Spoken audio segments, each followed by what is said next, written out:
Tahniah kita ucapkan kepada YB Rafizi Ramli, sahabat-sahabat semua. Makin panaslah para walaun-walaun tit, lebay-lebay, geng sapu bersih, geng kaki fitnah, geng penunggang, ya, geng sitro-sitro pembangkang Perikatan Nasional, sahabat-sahabat semua. Jadi ini yang menarik untuk saya kongsikan. Dan satu lagi perkara adalah Khairi Jamaluddin atau KJ selesai lawat Bukit Aman. Oh, apakah perkara itu? Ini yang menarik ya untuk saya kongsikan bersama dengan Anda. Sebelum saya teruskan, jangan lupa juga untuk terus support Alright Dapat Channel dengan cara tekan butang subscribe, like, dan share. So, mari kita ikuti berita gempa hari ini. So, ini dia Rafizi kini bergelar Datuk Sri YB Rafizi Ramli. Wah, sekali lagi kita ucapkan tahniah ya atas pengurniaan darjah ya Seri Setia Negeri Sembilan yang amat cemerlang membawa gelaran Datuk Sri. Jadi Menteri Ekonomi kita YB Rafizi Ramli mendahului senarai 555 penerima darjah kebesaran bintang dan juga pingat Kerajaan Negeri Sembilan sempena Hari Keputeraan yang ke-77 yang di-Pertuan Besar Negeri Sembilan Tuanku Muris Ibni almarhum Tuanku Munawir hari ini. Ahli Parlimen Pandan itu yang juga timbalan Presiden PKR dianugerahkan darjah setia Negeri Sembilan yang amat cemerlang membawa gelaran Datuk Sri. Dan 5 individu lain pula dianugerahkan darjah Datuk Paduka Negeri Sembilan yang membawa gelaran Datuk, iaitu Ketua Pegawai Eksekutif Summit Anson Holding Limited Datuk Chua Ming Huat, dan yang di-Pertua Dewan Undangan Negeri Sembilan Datuk MK Ibrahim Abdul Rahman. Dan turut menerima anugerah itu ialah 3 ahli majlis mesyuarat Kerajaan Negeri Sembilan, iaitu Mustafa Nakur, Nur Zunita Bagu, Muhammad Ibrahim, dan Tengku Zamrah Tengku Sulaiman.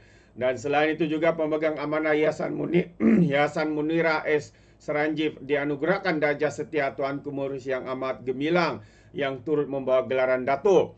Darjah setia Bakti Negeri Sembilan membawa gelaran Datuk ya dianugerahkan kepada 25 penerima dan senarai-senarai nama itu telah pun dinyatakan dalam kenyataan media. Jadi istiadat pengurnian darjah kebesaran Negeri Sembilan berlangsung di Belairung Seri, Istana Besar Seri Menanti hari ini bagi sesi pertama, manakala sesi kedua pada 20 Januari dan sesi ketiga 25 Januari ini. Jadi itu antara perkara yang berita baik khususnya kepada Datuk Sri YB Rafizi Ramli apabila telah pun dikurniakan darjah kebesaran dan memberi gelaran Datuk Sri. Tahniah kita ucapkan. Ini yang saya katakan sahabat semua. Lepas ni berduyun-duyunlah Facebook ataupun sosial media yang akan mengecam, akan menyerang Datuk Sri YB Rafizi Ramli. Selepas ini khususnya daripada geng-geng walauntit, ya, geng-geng penunggang, geng-geng penghasut, penfitnah, penyakau dan sebagainya. Dan perkara kedua yang menarik untuk saya kongsikan apabila hari ini Ketua Polis Negara membuat kenyataan Bukit Aman selesai rakam keterangan Khairi Jamaluddin kerana dikatakan telah membuat fitnah, hasutan, berita palsu terhadap 2 menteri kabinet. Jadi Ketua Polis Negara mengesahkan pihaknya selesai merakam keterangan Khairi Jamaluddin berhubung kenyataannya mengenai kewujudan dokumen tambahan untuk membolehkan Najib Razak menjalani baki hukuman penjara secara tahanan di rumah. Katanya keterangan daripada bekas Menteri Kesihatan itu dirakam petang tadi oleh Pegawai Unit Siasatan Jenayah terkelas Jabatan Siasatan Jenayah Bukit Aman di Studio Keluar Sekejap, Bukit Damansara di Kuala Lumpur. Dia menjawab apabila ditanya, ya, Ketua Polis menjawab apabila ditanya dari para wartawan, katanya, ya, polis telah selesai merakam kenyataan beliau petang tadi dan kertas siasatan dijangka dapat disiapkan dalam 7 hari.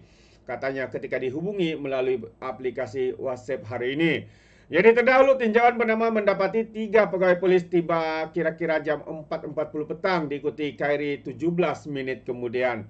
Dan difahamkan Proses merakam keterangan mengambil masa 45 minit. Khairi dilihat keluar dari lokasi berkenaan kira-kira jam 6 petang dari jam 4.40. Bercakap kepada pemerintah, Khairi memaklumkan dia memberikan kerjasama penuh kepada pihak polis berhubung laporan-laporan yang telah dibuat terhadapnya. Jadi saya mengesahkan bahawa saya selesai memberi keterangan.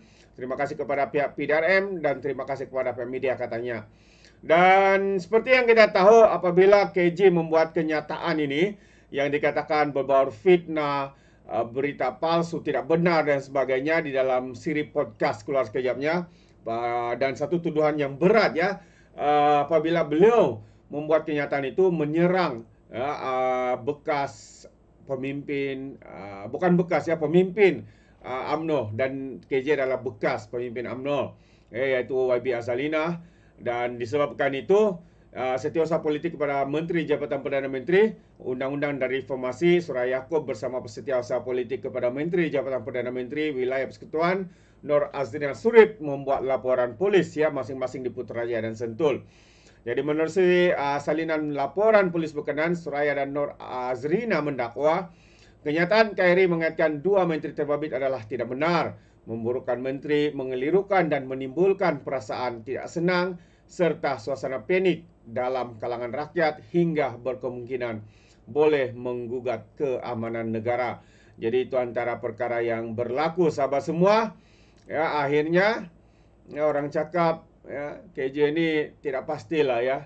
Mungkin mencari populariti ataupun mau mencari view yang tinggi ya, sehingga mengulas perkara-perkara seperti itu. Dan dalam ulasannya itu pula satu yang tidak masuk akal ya, tidak masuk akal saya katakan, kerana membuat kenyataan, tuduhan dan fitnah seperti itu ya amatlah ya tidak bertanggungjawab ya, apatah lagi membina persepsi seperti itu kepada menteri yang kononnya menyembunyikan addendum itu, sedangkan tidak ada perkara pun ya, perkara itu disembunyikan ataupun yang berlaku ya. Datuk Seri ataupun Perdana Menteri kita sendiri telah pun membuat kenyataan ya, pencerahan berkaitan dengan isu itu. Tidak ada perkara yang disembunyikan ya.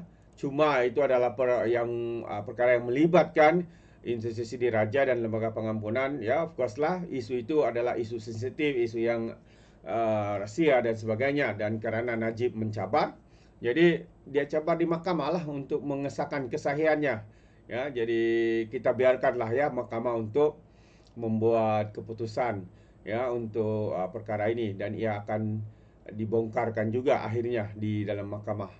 Itu pandangan saya. Jadi sahabat semua, bagaimana dengan anda? Hendaknya anda setuju atau tidak? Anda boleh berikan komen ya di dalam ruangan komen.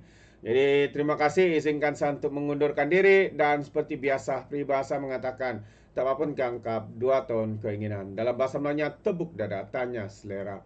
Sekian daripada Alright Nampak Channel. Saya kita berjumpa lagi. Bye-bye.